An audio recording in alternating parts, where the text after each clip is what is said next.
Witch of the Westmareland by Color-Coded Chaos. She never heard the fall of the rowan tree.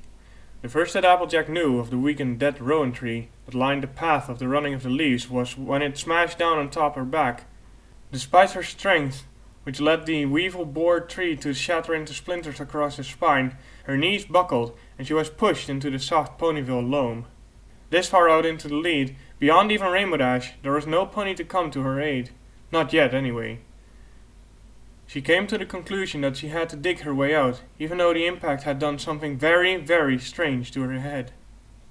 Her vision blurred and grayed as she strove for traction on the wet soil, cursing the Pegasi for scheduling a rainstorm the night before a race through the biggest forest outside of the Everfree. She swore without hesitation, deviation, or repetition, and with every straining movement of her shoulders, she could feel the dead, hardwood shards worming their way into her flesh, sap mingling with blood, and ramping up the pain wherever it touched. Finally, it became too much. Her eyes spun like dust devils, and then shut. And then she lay still, as if asleep under the branches instead of unconscious under the broken trunk. After what felt like an eternity, she woke, with a great hue and cry from her assembled friends. Twilight was there, nose jammed firmly into a book on obscure ailments and the cures thereof. Pinkie Pie had put together a party, which seemed to be why her ears were ringing so loudly, and that in turn meant Fluttershy was busy tunneling under a piece of furniture, hiding from the particularly terrifying subwoofer. Rainbow Dash was holding her close, which was pleasant in a way she didn't really want to discuss with any pony anytime soon. And Rarity had somehow managed to procure a nurse's uniform, creaking from the weight of assorted rubies and diamonds, which was even more so.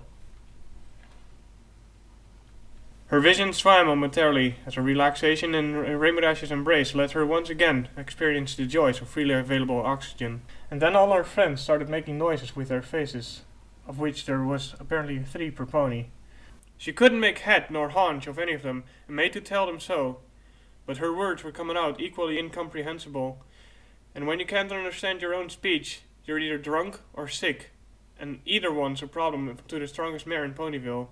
She gave up the fight and let herself sink back into sweet, obsidian dark. Do you think she'll be alright, Nurse Redheart? Twilight was almost as pale as Rarity, and had come out of Applejack's room at the local cottage hospital for some air and a break from watching Rainbow Dash trying very hard not to cry. It's hard to say, normally. Given the fact that it's Applejack, I'd be surprised that a fallen tree did anything more than gave her another tale to tell. But then, there's all the splinters and the sap. Rowan sap does very odd things to Earth Pony magic, and I'll never be able to get the splinters out without Wait. Back up. Earth Pony magic? I didn't even know they had any. Think, Miss Sparkle. Use that brain of yours that the princess seems to admire so. What are the 3 basic styles of magic?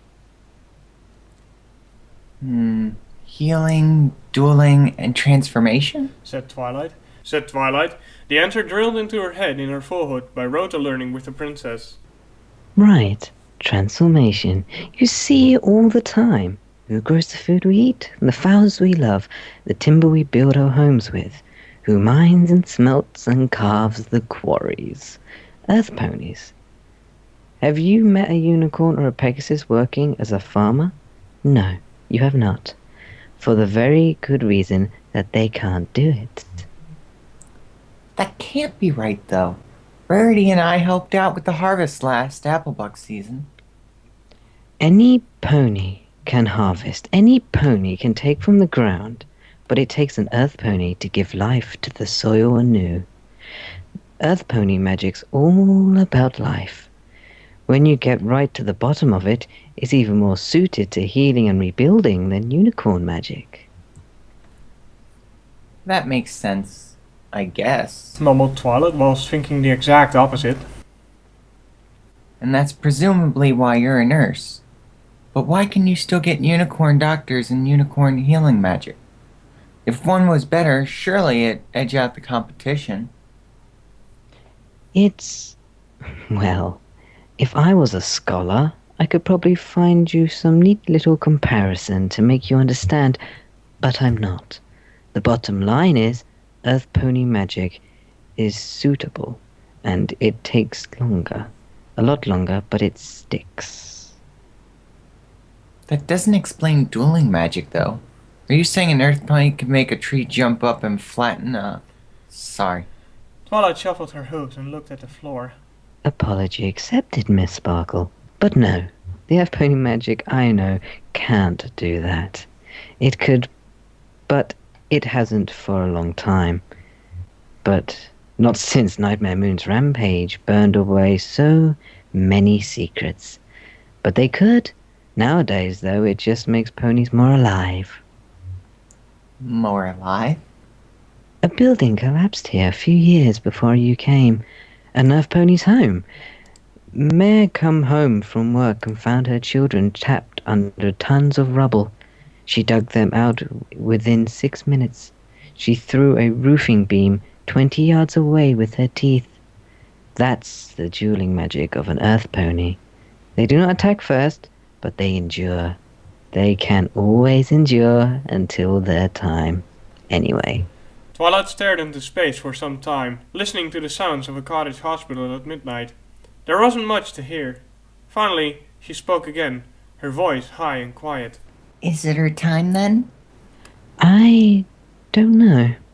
Normally I'd say no. Normally an Earth Pony as powerful as some pony from the apples would shrug off this without a backward glance.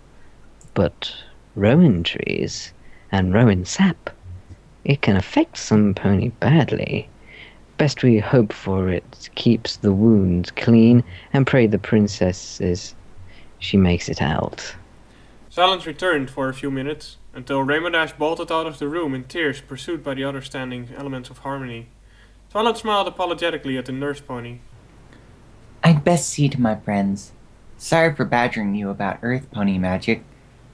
It kept my mind off her. Thank you. No problem. Applejack needs her rest anyway, and so do your friends. Big Macintosh is there. He'll keep her safe. Now go home. With that, the two ponies parted, and the nurse was free to watch the strong young girl turn pale in a strange peace. At length he sighed, and then decided that resting her eyes for the moment would be fine. It's not like she was going anywhere. The raven hopped onto the window, just as the first dawn rays began to kiss the world. Most ravens can't speak, but this one was smart.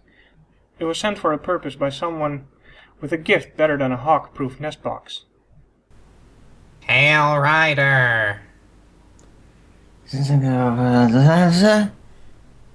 Hail Rider! Here. Go away, Granny. I don't need me no schooling. Oi! Ginger! What's that? Who you calling Ginger, you no good varmint? I'll tan your hide. Wait. Hold on, Jessa. There was a noise very much akin to a bucket being filled up, that being what Applejack was doing with what she had eaten recently, and the raven smacked its head into its left wing. Was this really what he had to work with? Look, love, I ain't got all day. You're dying. Well, ain't that fine how you do? Come here, you sacker. And I can fix that. Applejack stopped mid-expletive, which was usually about something as likely as to happen as Twilight Sparkle attending a book-burning rally, or Pinkie Pie being lucid. Fix what? I'm Oh, brother. The bucket noises returned, and the splatter of overflow added a soprano of harmony to the proceedings. Okay. Now I'm You know what? I'm not gonna say that again. It's obviously jinxed. No, you're just dying of being alive too much. Beg pardon? That sounds kinda screwy. You're talking to a raven, numbnuts. Point. Well, you might take care of be a bit less insulting. Again, raven. Again. Point. Anyway, you got hit with a rowan tree and it sent your magic into overdrive. Yes, you have magic. Don't talk. You talking makes me want to kill myself. My boss can fix you. One condition, though. You have to get to her within 2 days from this sunrise. Already, the sun was creeping into the sky, dyeing its streaks of warm purple and orange in places.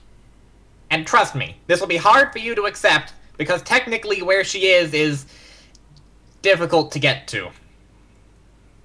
What do y'all mean, technically? My boss is the Witch of the Westmareland, and she's, well, there. What? Westmareland's a fairy tale. You might as well just try to send me off to the moon or something. If you can't do it, just say so. Oh, I can do it. 2 days? Best set me a route. Well, not quite. You'll have 2 days of your natural magic boosting you to perfection. You'll be stronger and faster than anything else with 4 legs that's tied to the ground. After that, well, the rowan acts as an amplifier, so you'll sort of, you know. I will sort of what exactly? Applejack's eyes narrowed, the twin slits, dangerous as a mother bear. Explode. And then the bits will explode again. It's not nice. Uh-huh. Well then, I'd best get her done. Where do I go, Mr. Raven? Hold on. Right. Take the first dog and the first flying creature you see. You'll need them. You'll see a glow and hear music. Do y'all count there? No, Applejack. Said the raven with a sigh. Because I'm not really here. This is the witch projecting her magic to speak with you directly, and she picked a form out of your mind. Ah. She picked a miserable, overgrown blackbird as hates me. No, you did, which says a lot more about you than it does about her. Alright, fine. Gotta get up and doing. Thanks for the help, I think. Applejack hopped out of bed and managed to avoid waking either Big Macintosh or Nurse Redheart. Obviously, this being Applejack, it couldn't last. The stairs got the better of her slightly weakened body, and she crashed down 3 flights before halting next to a peculiarly glowing Winona, who barked happily and licked her mistress' face. This must be what the raven meant, thought Applejack as she ran out of the hospital door, Miracle! and found herself sent sprawling into the earth again. This was becoming something of a habit. She looked up, and she saw the Ponyville male pony, locally known as Derpy Hooves, always not as affectionately. She was grinning apologetically. She was staring at 2 things at once, as per normal. She was glowing. What in the Sam Hay are you trying to pull, witch? Oh, that's not nice. I'm sorry. So I'd offer you muffins, but you're not going to believe this. It's quite hard to shuffle your hooves in thin air, but Derpy somehow managed to do it. Not you, Sugar Cube. Well, kinda you, but kinda not you as well. Stupid words. Why can't y'all just be simple? Like me. If y'all say so, Ditzy Doo. So, what's got you in such a rush? Is it muffins? Boy, I hope so.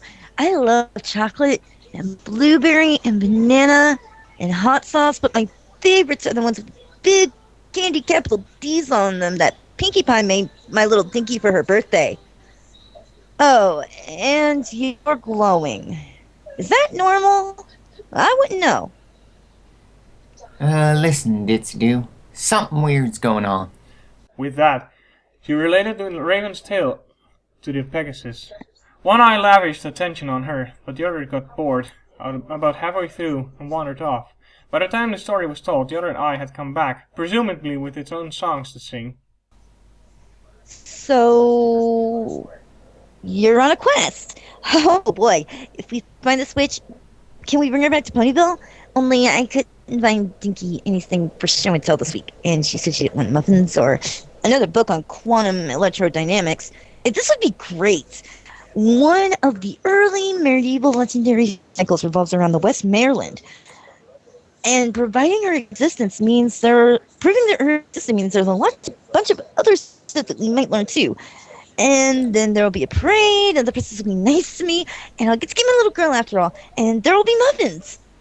Applejack stood there in slack-jawed amazement. She'd stopped trying to follow Derpy's supersonic rambling about 2 sentences in, and she was certain her brain was starting to bleed. If the plan was to talk the witch into submission, then they were well on their way. Sugar, y'all sure you want to do this? I mean, what if Child Services comes around again? Do not speak in the name of the evil ones! Derpy roared, her eyes focusing on Applejack evenly as they boiled with rage. Applejack shied away despite herself. Okay, sorry, Ditzy. Didn't mean nothing by it. Anywho, we best be getting gone before they miss me at the hospital. Now, according to this here map, we need to head due east, towards Whitetail Wood. Before we get to there, we need to get to Oozwar, and then, well, everything gets all fuzzy. Applejack? You're not holding a map. Sure I am. It's right here. AJ flourished the map. Who gave you the map? The Raven, who doesn't actually... Applejack buried her head in FreeHome. So, sounds like fun. Ooh, I've got some apple muffins in my bag, but we gotta go fast. Like Dashy. The Pegasus took off again, racing towards Whitetail Wood. Applejack had to admit, the girl was fast, but she had to be faster. Her hooves pounded the dirt road to the wood, and already she felt better than she had been in years. She felt like every breath was the first of a brand new day, like her whole body was on fire, but in a good way, which made absolutely no sense to the farm pony, but it felt right. Winona was somehow able to keep up with Applejack and Derpy, both, at times even running ahead of them for the sheer joy of it. It brought a much-needed smile to the farmer's face, as did the innumerable times that Derpy smashed into trees, hills, indignant local bears, and so forth, however bad she might feel for doing so afterwards. The sun rose through the sky, arcing gently to the west, on another of its many celestial-powered journeys, and Applejack felt as though she was drawing energy directly from it, like the tree she loved so back home. The rainstorm hadn't gone this far out, so the clouds of dust that rose at her feet with every pounding of the step of her gallop made her easy to see from the air. This was probably the only reason why Derpy didn't get lost and end up heading north out of sheer instinct. The Oldswater was soon before them, drifting slow and languid over the chalks down of Nottinghamshire's southern border. It didn't so much flow as roll down the dales, cutting its own way through the white rock with nary a care in the world. The locals, Applejack had learned, when they trotted into the nearest hamlet for lunch and to restock on Derpy's muffin supply, called it the Peace River. One gigantic farm colt, who introduced himself as Mendel and gave them a hearty meal of sweet pea soup at the local black bread, said that if you followed it against the flow, which thankfully Applejack had been doing, you come across a set of small hills and ruins that rivaled the everfree forest for sheer nocturnal creepiness. Before she could be silenced by an orange hoof, Derpy asked whether or not the river led to the Westmareland. He laughed and said it did, but that it lay beyond the pass with fearsome guardian, a shamaness of terrible power. His words were chilled, but his eyes had mirth, and soon everyone was laughing with them. Applejack and their companions trotted on, waiting for the soup to digest before hammering away at the dales of their previous pace. As they did, they noticed how odd the landscape seemed to get as they moved south along the river's path. The grass here with a peculiar shade of blue, and occasionally the white of chalk showed through the crests of the hills. The effect was beguiling from the ground, and beautiful from the air, and Applejack found herself wishing she'd let Fluttershy give her that old Super 8 camcorder she had from her photography phase. She loved this land in general, and though nothing would ever come close to her beloved Sweet Apple Acres, the Oldswater Dales came very close to a respectable second. Hours trailed by, the runners at a laggardly pace, but soon they found the sun drifting away from below the horizon. Luna's magic coursed through the sky, dyeing it indigo and lifting the moon up again, and the summer night came upon them, warm and humid, as a Louisiana bijou, or indeed anywhere else in Louisiana, as if the air conditioning packs up, something this narrator has learned through the bitter experience of the less fortunate. Derpy landed and cantered alongside Applejack. Why'd you all stop, Ditzy? The little owl told me she didn't like it. Did you, Mrs. Owl? Ditzy, you know owls can't talk. Neither can ravens, my lover, and it never stopped her. What? Applejack slammed on the brakes and ground to a halt. Her convoy followed suit, Winona using AJ's flanks, and Derpy using a nearby piece of ruined masonry. The owlet perched happily on a shrub and grinned beakily at them. Now y'all listen here. Are y'all listen- I'm a nightmare. And I know birds can't talk. So you're obviously here because of that witch. And therefore you're all gotta tell me what's the next bit of this here puzzle. And why do you sound like you're from Devon? Where's Devin? No idea. Right then, there was a long old poke ago, Sir Twir. The Westmareland decided with Princess Celestia against the Dark Ones and their ilk, but they was all killed by Nightmare Moon herself at Kirkstone Pass. Ooh, like it said in the Chronicles of the Abbot of Aberfan? Exactly, my dear. Exactly so. Where in the hell y'all getting this, Ditzy Doo? I learned it. I am a clever pony. Just weird. That thou be. I'm here to take the old boiling of yours to the pass. Great big rocky mountain. Look like it been split with an axe. Can't miss it. Which lies beyond. But there'll be a very slightest of a little niggly difficulties after you getting through. And that would be? Said Applejack. Certainly she'd regret asking. One of the most powerful ponies of Westmareland volunteered didn't die 1,000 years ago on account of making herself too alive to do so. Right across it were she were too. Misty Brakefern, her name is. She'll challenge you to pit her earth magic against hers.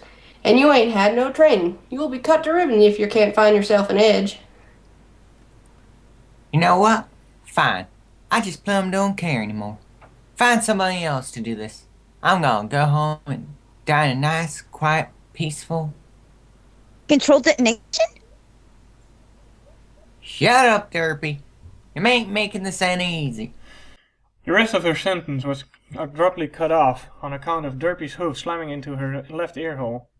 She rolled with a blow, currently half dead, and steeled herself for the counterattack.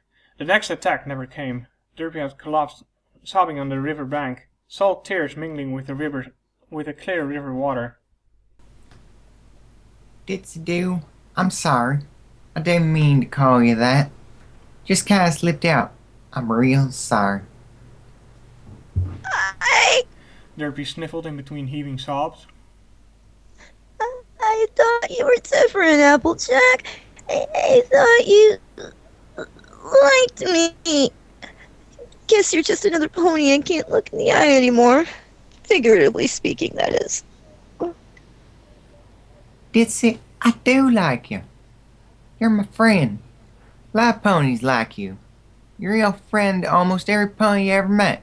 You're kind, you're generous, you're a hard worker, great mom and to Dinky. So what if a couple of ponies can't see beyond your eyes? I can. The other people who matter can. That's what counts. I'm sorry for shouting at you, Applejack. He sniffled again. The owlet made a face. I just have a problem with that name. I'm a clever pony on the inside, but hearing how stupid I look on the outside hurts. With that, Applejack couldn't take any more and wrapped up the grey Pegasus in a tight hug. On the other hand, said the owlet as the goldenrod lining the bank shot up towards the heavens, nodding and twisting into geometrically precise patterns. there might just be hope for you yet. Applejack, being wrapped up in both her own problems and Ditzy Doo's forelegs, didn't reply. When Applejack finally awoke, the owlet was giving her a knowing look. When she wondered why, she felt a comfortable nuzzle on her neck. Purring like a cat in the sunbeam, she rolled over and was greeted by one of Derpy's eyes at its most, derped. It span like an old 7-inch single, and the other eye shot open shortly afterwards, as their owner leapt into the air. You're not Dinky! Where's my Dinky? Where did you take your government mare? Ditzy Doo, it's me, Applejack. Y'all told Dinky you'd be away for a few days. She's safe, back in Ponyville. Oh. Sorry. I was not a clever pony. Hey, how did I give you a crash course in quantum physics to apologize? Knowledge is the best gift given, as the philosopher Suponius once said. Quantum physics, Ditzy? Well, it's that or a muffin. And, well, you know me. Also, you move around in your sleep a whole bunch, so they're kind squished. That hasn't stopped you, has it? Said Ditzy, which the astute reader will know is, of course not, in conversational muffin. Winona woke up at this point and dove into the river to wash off the cake crumbs. Righto, girls, when you done? The two fillies stopped and looked at the little owl, who seemed to be in a better mood than they had been yesterday. I'll be off. Applejack know where to go, since I've been in her head, and the most fascinating place to be, or especially all of that repression and rainbows and loads of other stuff that begins with an R. Tatty bye! With that, they all sped off and collided heavily with Applejack's face again. Being hit there was getting to be a bad habit of the pony. The three travelers trotted on, and the landscape became more in line with Mendel's dark stories of the Oswater estuary. Though the river was broad now, it evidently had not always been so, for soon it lay deeper and deeper in a fog-strewn gorge. The flow of it was lined with willows, as though mourning the passing of a close friend, and it was with these that forced Derpy to the ground again, trotting beside her friend and giving her an interminable lecture on why electrons had mass, with a couple of diagrams iced on a particularly large muffin. Applejack wasn't really listening though. It was a real unicorn concept. Twilight Sparkle was forever banging on about how Equestria's magic was really a product of dark energy interacting with an ambient TPK field, whatever that meant. Knowing how the universe worked was a hobby, not anything of import to an earth pony with a farm to run. One day, thought Derpy as Applejack's eyes glazed over her and sparked with the occasional bit of an earth pony magical residue. you'll realize just how wrong about that you are. And physics and magic rule the universe, like the princesses rule Equestria. Ooh, we're coming up to the bit about Finemir's QED diagrams. They're iced on the banana ones. I like banana best. It's why the founder of quantum electrodynamics has her equations down in my super special chocolate icing. Eventually, after a few hours of hard cantering and a lecture that covered everything from the movements of charged particles on a subatomic level to the appreciation of the modernist sculpture, Applejack stopped in sheer amazement. Her eyes went wide, and her hoof slammed into Derpy's mouth, forcing her to stop and stand. They had arrived at the Kirkstane Pass, and boy howdy, had it been worth the wait. The gorge had gone downhill and leveled out onto a wide plain, covered in bluegrass and goldenrod. Rising up in front of the travelers, however, was a huge hill that looked like it had had a plough driven through it by some pony with a really long-standing grudge against geography. And everywhere, quite literally everywhere, were piles of broken stonework. History had been one of many subjects Applejack had no time for as a filly. She'd used it to either practice her bookkeeping skills or to catch up on sleep. However, even she knew of the precursors, likely on the basis that if a teacher throws enough mud at the wall, some of it's bound to stick eventually. They were a strange race, one that stood up on two legs like a bird, and had many little claws like a young dragon. They were a proud people, but had coexisted peacefully with the ponies of Equestria up until Nightmare Moon, and her dark legion had fallen upon their cities like a pack of wolves on a henhouse. Their symbol was everywhere, in various states of decay, a vertical line with another line. This one, much shorter, splashed across it horizontally. The largest such cross, and the one unbowed by the ravages of time, and the queen of the black nether, was a slap bang in the middle of the gorge, Supported by its stubby arms braced against either side of the hill, it appeared to have cleaved in twain. However, this was not the end of the story. In amongst the sundered stones and jagged reaches of metal, there stood a grove of trees. There were 21 trees in all, 7 of oak, 7 of ash, and 7 of hawthorn, all radiating out from a single dais of stone, upon which stood a slim, young-looking mare, or at least the shape of one. The dais top was shrouded in thick white fog that made Winona whine and rub against Applejack's legs. From within the fog came a voice, lyrical and beautiful, and utterly terrifying. Why comest thou here, Dark One? Has not the kingdom of the West suffered enough through thine hell-damned queen? Speak thy name and answer. I'm Applejack. This here's Ditzy Doo and my dog Winona. Derpy gave a cheery wave, which elicited no response at all. Well then, Applejack, thy mistress hears all under the valve of her starlit window. So know this, and know it well. Should thou come closer than thou art, the nightmare loses another slave. Beg pardon? I ain't working for Nightmare Moon any more than I'm working for the monster under the bed. Point of fact, I'm an element of harmony. Honesty, since y'all asked. How dare you insult the memory of the elements, witchling? I saw thy queen lay waste to them, and I saw her share out this good earth in her beloved night eternal. Thou forced my hand, worm. I will hear no more of your lies. Which part of the element of honesty didn't y'all get? You would say that, creature of foulness. Well, yeah, 'cause it has the virtue of being true. I will suffer no more of your treachery. Nightmare Moon's darkness may have lasted 1,000 years, but you will last no longer. I am Misty Brakefern, and I am your doom. But she lost. Celestia banished her to the... Oh, horse apples. Now I get it. The figure, apparently Misty Brakefern, as if that hadn't been obvious to any pony with an IQ in double figures, had come charging out of the fog, sensing the path to her foe with an earthly magic. She was tall and strong, but in a lean and wiry way that suggested it was born from the battlefield, not from the gym. It was her face that was strange, though.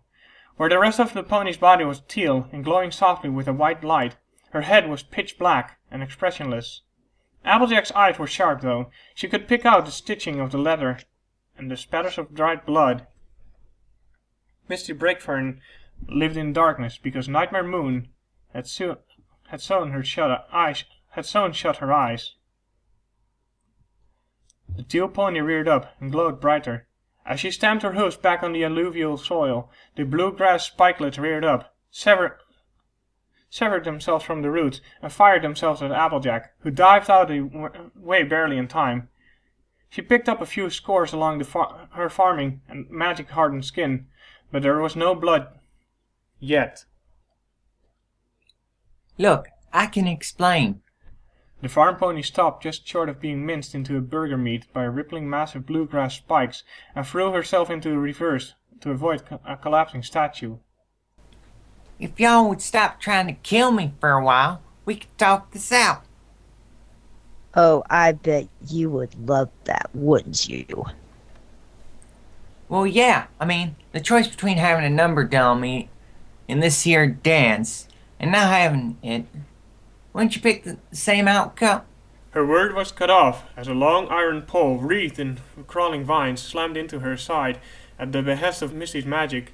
She was sent flying and landed face down on the riverbank hard enough that Winona heard her owner's jaw crack and hid behind a tree. Derpy stifled a sob and flew to the bank, where she whispered in her friend's ear before flitting off and alighting on a granite crucifix. Misty trotted to Applejack's side and loomed over her.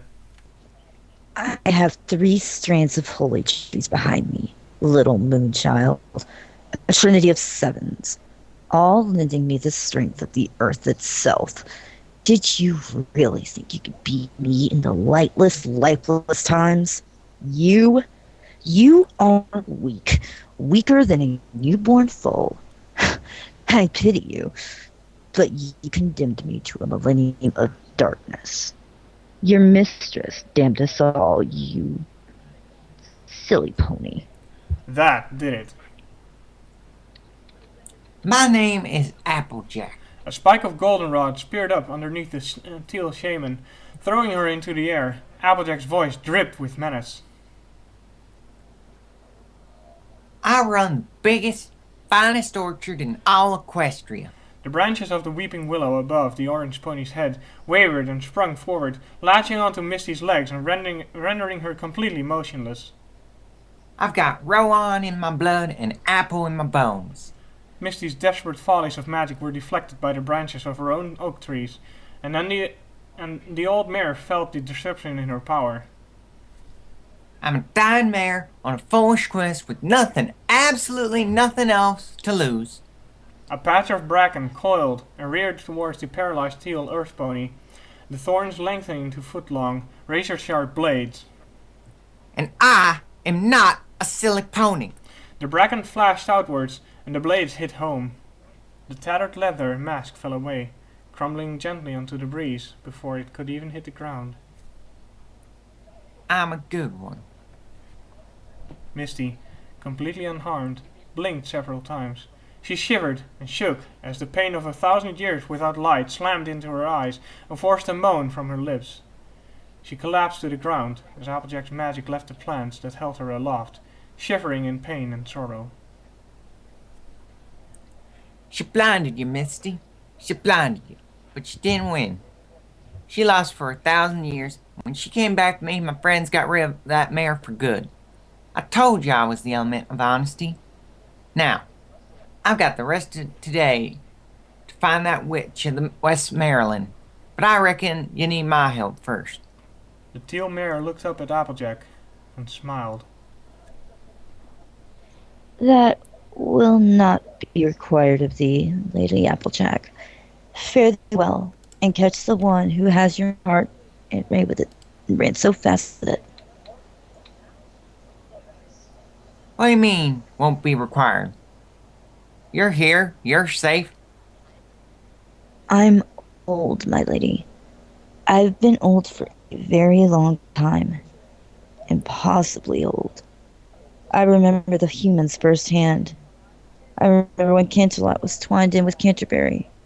I remember when the flag of the Fairway Union rose above the palace of St. Augustine in Equestria, ghouls and azure and such perfect argent as you've never seen, surmounted with Celestia's wandering flame. I remember when I first joined the River Patrol, aboard the Antelope under good Captain, Baron of the Humans. I remember the good old days, and I forgot the bad. And now, it is my time. Please, remember those days for me. Please remember me. And the last of the Westmareland's volunteers let age take her weary heart, and was gone. It was only when she felt the grass upon her knees, and Winona's tongue upon her face, and Derpy's forelegs around her shoulders, that Applejack realized she was crying.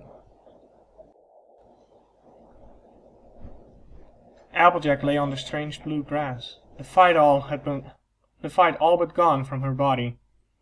After a time she fell asleep, despite its being in the middle of the day, and dreamed. The narrative of the dream was confused and rambling, as Pinkie Pie on a heavy dose of magic mushrooms, with pictures of her family's faces cutting to visions of burning cities and strange creatures fleeing through a mountain pass atop equally strange machines. She saw a black fire latch onto a stone and melted away into powdered darkness.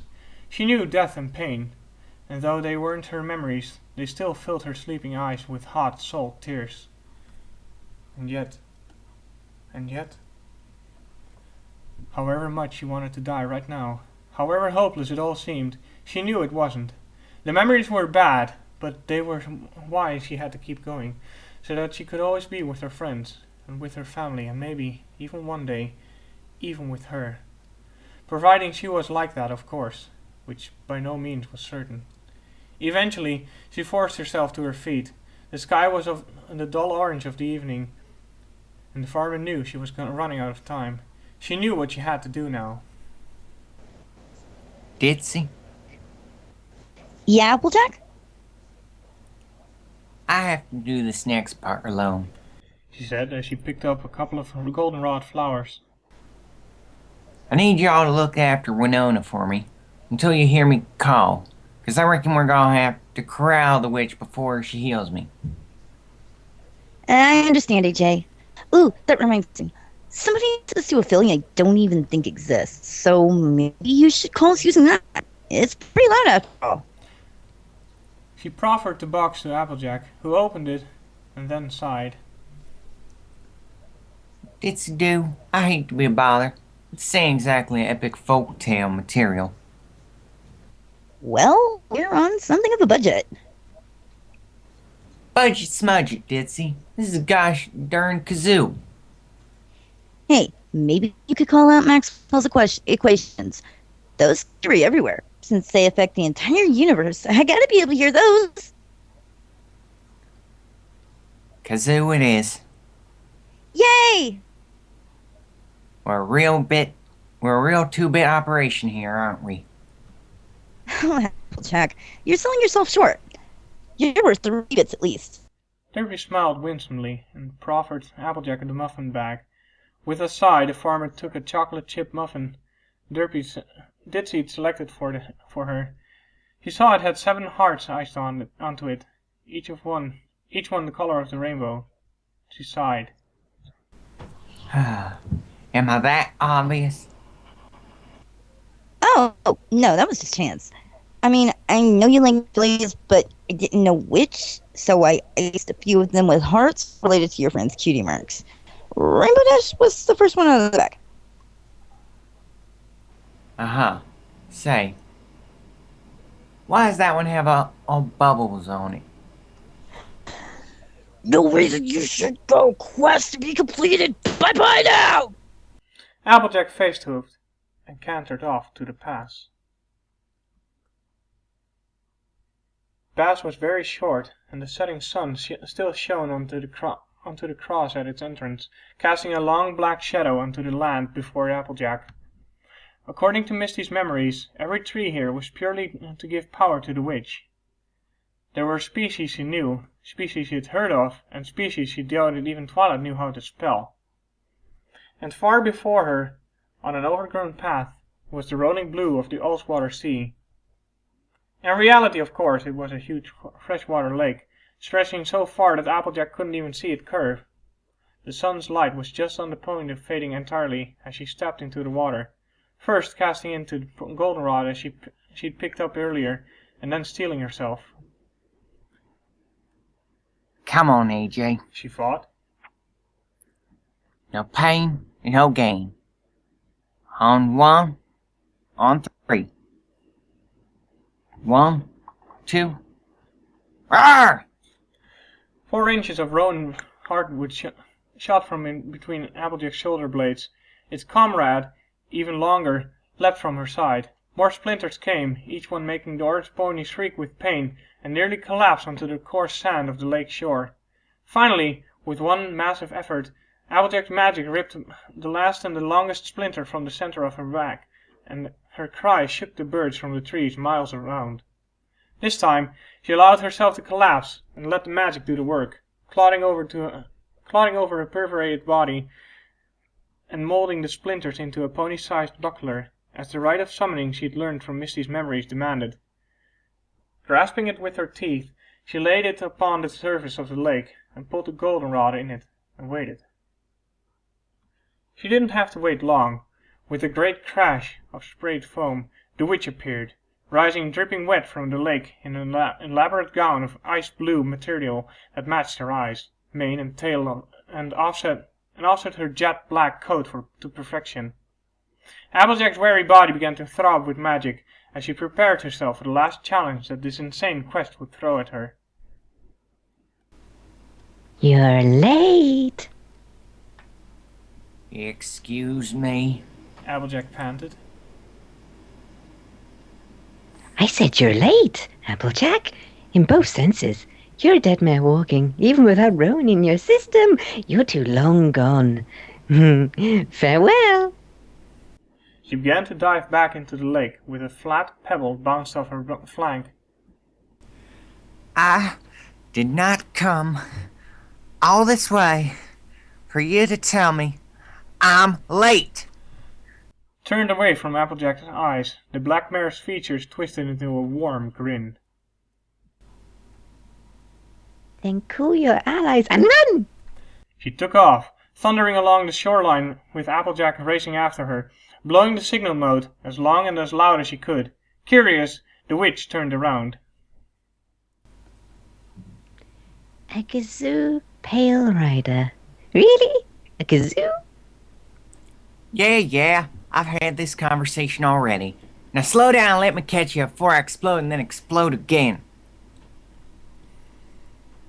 Oh, but where's the fun in that? The witch sped up, leading Applejack to pump more magic through her abused system and race after her. It was then she heard the beat of a set of strong, powerful wings, heading north, away from her. Land's sakes, of all the darn times to get lost. Ditzy, I'm over here. A distant cry of sorry, and the wing beats started coming towards Applejack. The witch of the Mairwyn was laughing now, long and hard as the trek she planned to run. After 30 minutes of hard galloping, Derpy pulled alongside the orange pony. Hey there, Applejack. I brought Winona along in my hooves so that she could keep up with us. Boy, this sure is fun. I can't believe we never went on an epic quest before. This is so interesting. Yeah, right. Ditzy, I need y'all to drop Winona. Hey, girl. His last was directed at the dog, who snapped to attention, insofar as a dog can snap to attention, especially when swaddled in the limbs of a fast-moving Pegasus. I need you to corral that there mare. Come on, sweet. Mama needs the mare. Go on, fetch. Go on. Go fetch it for Mama. Winona gave a soft yip and let Derpy go. And Derpy let go. The collie hit the ground and shot forward towards the black mare, paws gaining traction on the scree-slick open country where Hooves sometimes could not. Applejack's attention turned back to Ditzy. Ditzy Doo, I need y'all to do the same. Rise up over and then stop. Like Dash did with the sonic rainbow. Like when I'm late with the mail? Yeah, I guess. Anyway. You can count on me, Applejack. I'll get her done. The little grey Pegasus smashed headlong into an aboriginal baobab tree with what would at any other juncture have been a highly comedic badoing noise. Derpy's momentum sent her careening off into the upper air of the night and left Applejack's plan in ruins. The witch could only be caught if a hawk had her mane and a dog had her tail, and right now neither was occurring. She was pulling away, even though Applejack's body was so suffused with the magic that her every step let loose a volley of bright white sparks, and Winona couldn't keep up. Derpy's muffled, double-shifting cry of I'm okay! was all that Applejack heard, and when the witch pulled into a tight turn and leapt into a gorge, the Pegasus vanished from sight. Winona, visibly flagging, looked back at her owner with an air of desperation. Matching it exactly, Applejack let a little earth magic leave her body, flooding in as it was from the enormous groves of sweet apple acres, and it sent it into her body of her beloved pet. With that, Winona sprung forward in a last-ditch attempt and managed to latch on to the witch's tail with her teeth, growling with effort as she clung on. Feet and body dragged along the mercifully rock-free gorge bottom. The black mare cursed and leapt up the path of the long dry tributary, taking her into open country. Fat, rippling heather swayed in an unnatural wake as Applejack leapt after her, and from the air it would have looked to Derpy like two speedboats upon some alien waterway had speedboats been invented. As was, she swept down to Applejack's side again. Told you it was okay. Ditzy, really. Just do what you gotta do for me, alright? We can talk later. I understand, Applejack, really. But listen, about the bubble muffin. Ditzy Doo, now really isn't the... Applejack suddenly had a brainwave. Ditzy, y'all love muffins, huh? Yepers. Really love... Uh-huh. Nothing y'all wouldn't do for a muffin. No, ma'am. If you catch the witch, she'll give you the biggest, tastiest muffin y'all ever see. Whoa!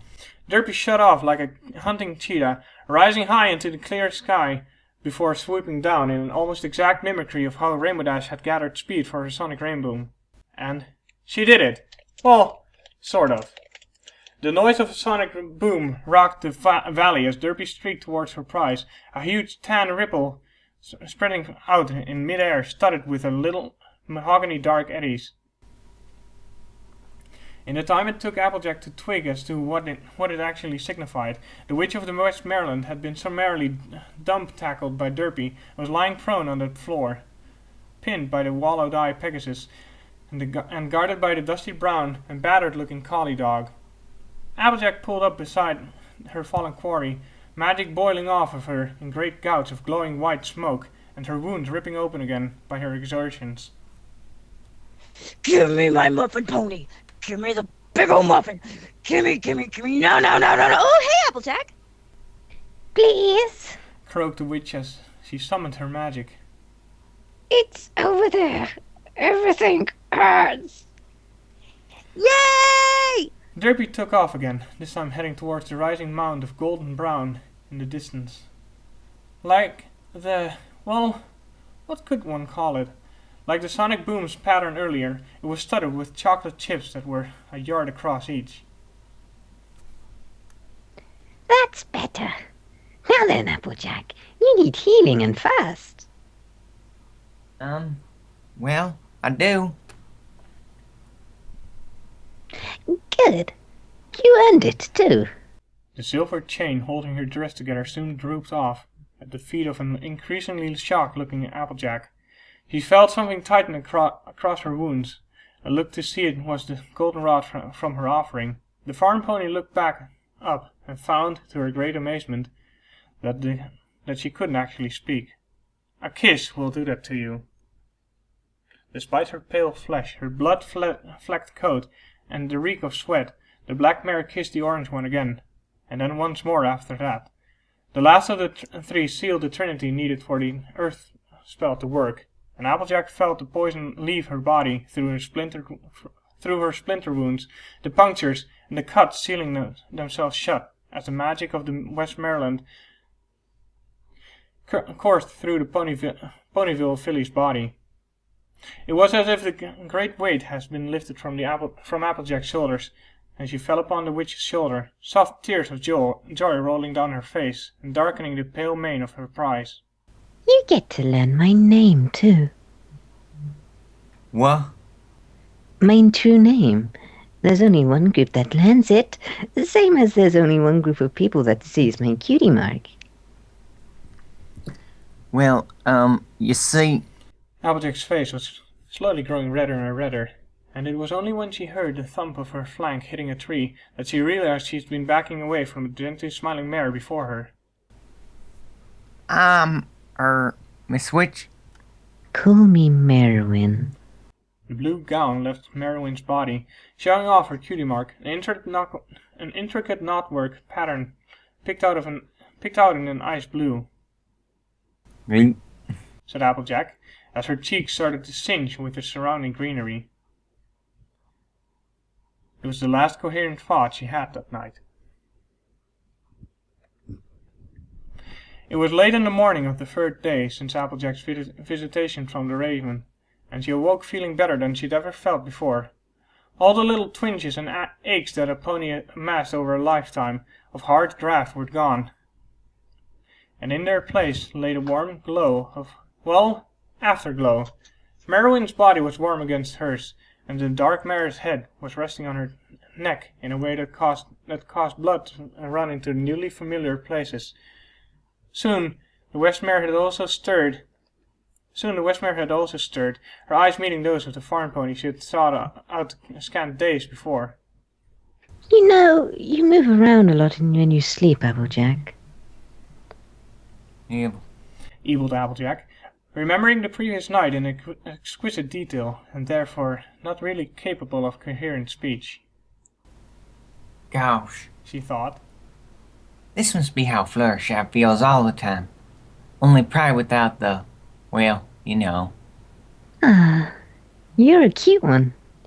You are. Rainbow Dash doesn't know what she's missing. That woke the farm pony from her anxious semi-delirium. How the heck y'all know about her? The same way I know you like my tongue stuck, sweetheart. Did everybody know about this before I did? It's only recently I figured it all out myself. Applejack sighed, stretched, and got to her hooves. And I still can't quite figure out that small print. Best way to go about these things is to be bold.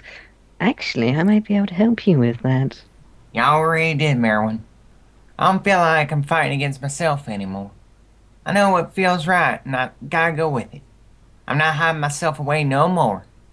Actually, I meant teleporting you and your companions back to Ponyville. Right. Totally what I thought y'all meant. Totally. Yeah. Derpy bounced into view at that moment, munching on what remained of Mairwyn's monumental magical muffin. Hey, Applejack! Oh, wait, last night was eating the big muffin, and it's a big old house. So much sugar. And last night I made this crazy thing in the sky, like with colors. So I need money to help me name it. And oh my gosh, it feels so hard right now. You ate the whole thing. Yep. I could feel my teeth or something. Hey, do you know what would be cool if we weren't actually ponies, but little boxes? Because that's what I want to be in a t-shirt now. And you could be one. It's like 1 to 6 years old. You get to the Dutch, and I'm like, what's the Dutch? Gosh, oh my god, really high right now. Oh my god, so high. I'm not even in space. Ditzy Doo, I think y'all might need to calm down just a bit. Space! Sure, Cube, it's getting mighty creepy now. Space planets, oh, we really just little constructed by little owls, and you want to be a villain writings. What am I saying? And maybe whatever Brandy's saying. You want the truth bunnies? Well, we can't handle the truth. I bet I could be the biggest truth puzzle. I can handle big scary roller coaster rides before. But you do like a American money, so her the little train nights. I want to give Dinky a ride on a train made of candy, but not like one of those cooking ones. It was like one of those. Derpy bounced into the air, jerked around like a fish on a hook for 20 minutes, and then fell to the earth with a crash. Her flailing continued, and soon she dug a hole 10 feet deep by 7 wide. Applejack looked at Mairwyn. Mairwyn looked at Applejack. Space! Said the hole. Y'all know that's your fault, right? I apologize. That was pretty ruddy creepy, if I'm honest. Yep. Sometimes, Applejack copied her brother's favorite saying. It was a very convenient one. Applejack, my tummy hurts. Well, that's 'cause you had too much sugar, sweetie. Oh, okay. That probably explains why my eyes are bleeding too. And why I have 17 hooves on each of my 4 legs. Ooh, purple. I've not been that color in a long time. There was a noise like a mine shaft collapsing onto a blank mange. Shouldn't y'all be getting down to help there? She scares me. Applejack shunted the Westmare into the pit. An hour later, with all parties hail and sound, Mairwyn escorted them to the Kirkstone Pass. The black, grim-looking rock stood out against the rolling grassland, as if it had been dumped there by some higher power. Applejack shuddered a little on seeing it. Even now, the great stone cross creeped her out immensely. This is as far as I can go, Applejack. Ditzy Doo, Winona? The magic that kept me whole and young for so many centuries has bound me to this place. I'll earth slide you back to Ponyville from here. Before I do, 3 things. 1, Applejack, be proud of who you are. I've a feeling your heart will stay whole if you are brave. 2, Ditzy, your daughter will need something for her to show and tell. Take this for her. Mairwyn deposited her silver chain into the Pegasus' saddlebag. Thank you, Mairwyn. Derpy gave a winning smile and hugged the black earth pony as tight as her strong hooves could. You're welcome, sweetie. And finally, number 3. You don't know if there are any underground cabins under Ponyville. I don't remember there being any, but it's useful to know because if you hit one, things can get a little, well... Have you ever dropped a pizza off a roof? There ain't none as I recall, Mairwyn. Why do y'all need a... Okay, we're good. Come and visit the grove sometime. Bye-bye now. And with that, the witch of the Westmareland's magic pulsed, and the dog and the ponies disappeared beneath the earth. The tunnel dug itself before them, always a foot in front of the accelerated travelers. They felt it begin to curve upwards, and soon... Bang! Sunlight streamed into their eyes again as they burst out of Ponyville's town square. The pair of them arced over the town in a graceful curve, but while Derpy was able to pull up with her wings, Applejack crashed through an mercifully open window and embedded herself in a bookshelf. Derpy flew in after her, admittedly after a few goes, and helped the earth pony to her hooves. Rainbow, what have I told you about using doors? Said a familiar voice. Any news on finding Applejack? Yep, I guess you could say. I know where that dumb little filly got to. Twilight sprinted over and grabbed her in a bone-cracking hug. Oh, thank goodness you're all right. You were in the hospital and then you weren't, and we didn't know where you'd gone and we were worried sick. Never, ever do anything like that again. Do you hear me? Never. Sugar, I need to breathe. Applejack's orange coat belied the blueness of her skin beneath it. Twilight squeezed her one more time and then broke away. So where were you? You've got a lot of explaining to do, especially since the Summer Sun celebration's underway and Sweet Apple Acres is doing the catering. Oh heck, was that today? Granny's done gonna kill me, ain't she?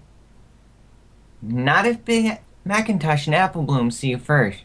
They've been working overtime to cover for your... whatever it is you ended up doing. Well, you see, that's where it gets a mite strange, Twilight. And with that, Applejack launched into the tail, only to be cut off by a slim grape hoof. Applejack, not here. You need to tell all of your friends together. And we need to get Dinky. Wait. You went off for 3 days with your pet dog and the mail mare? Oh, this is definitely going to be good.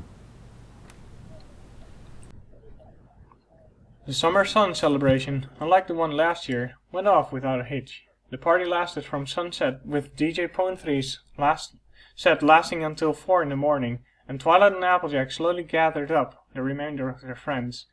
Derpy having been elected to spend some quality time with the daughter in the baked goods tent.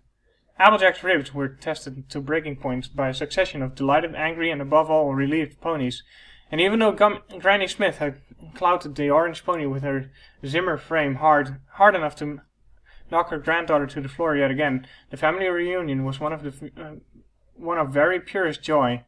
Even Fluttershy had been excited, pouncing on the orange earth pony with many happy nuzzles before retreating behind her banks and blushing like a schoolgirl with a crush. Applejack's grin seemed to nail to her face, and nothing could remove it, not even the sheer nervousness that sat between Derpy and the Princess Luna for the dinner, or possibly breakfast, depending on how you looked at it, after Celestia raised the sun. Derpy had been scribbling down notes on her side of the story, Dinky Doo having been long enough since packed off to bed with a tummy full of muffins and a heart full of love, while Applejack was telling the princesses and their friends the whole story right from the moment the raven had perched on her window and begun to speak with her. Ooh, princess. Said Derpy, just as the orange pony was getting to the chase scene. Has AG told you about my sonic muff boom yet? Some ponies have naturally comic timing. Some can combine this with a masterful deadpan delivery. Derpy was able to combine both of these with sheer joyous whimsy, and from this perfect storm came Granny Smith's summer lightning apple brandy. Specifically, it came shooting out of Celestia's nostrils and landed in a streak several yards away, where it burst into green and purple flames. The elements of harmony were blushing like mad, and Princess Luna hadn't even bothered to hide her laughter, all of her energy being concentrated on not trying to actually asphyxiate from it as she pounded on the table with the forehoof. Applejack saw an embarrassed look at the stunned Sun Princess and a death glare at Derpy, who grinned back, and her left eye wandering carefree in its socket. Luna slipped off her chair, laughing like a drain. The tension amongst Applejack and her friends was shattered when Princess Celestia started to laugh as well, though with much more decorum than her younger sister did. After a mock threat of banishing the entirety of Ponyville to the moon, the entire dinner tent collapsed into a fit of giggles. This was what Celestia had wanted at the gala, to be amongst laughing and smiling ponies who were having a great time. This was, in truth, what she'd raised the sun for. It sounded trite, but it was what she believed. After a few hours of tired ponies leaving in dribs and drabs, the only ones left in the tent were the elements of harmony and the princesses. Applejack still hadn't properly talked to Rainbow Dash yet, so she sought her out and dragged her off to one side. You wanted to talk? Go ahead. Talk. Rainbow tapped the forehoof and waited. What Applejack wanted to say, what she'd planned from the outset, was a great speech. It was a long, almost poetic treatise of the nature of love and beauty. It would have won writing awards. What it wouldn't do was come out. The farm pony stammered and sputtered like a central heating pipe with a slow leak before giving up on it completely and starting over. Look, Rainbow Dash, promise y'all won't get mad. Why would that? Rainbow Dash's sentence was cut off abruptly. A kiss will do that to you. And as the cyan mare returned the kiss with the fire of the rising sun, Applejack caught a little of Mairwyn's voice in her head. There's none can harm a knight who's lain with the witch of the Westmareland. And Applejack knew, as the kiss broke, and Rainbow Dash pulled her around to tell the rest of their friends that she was right. The end.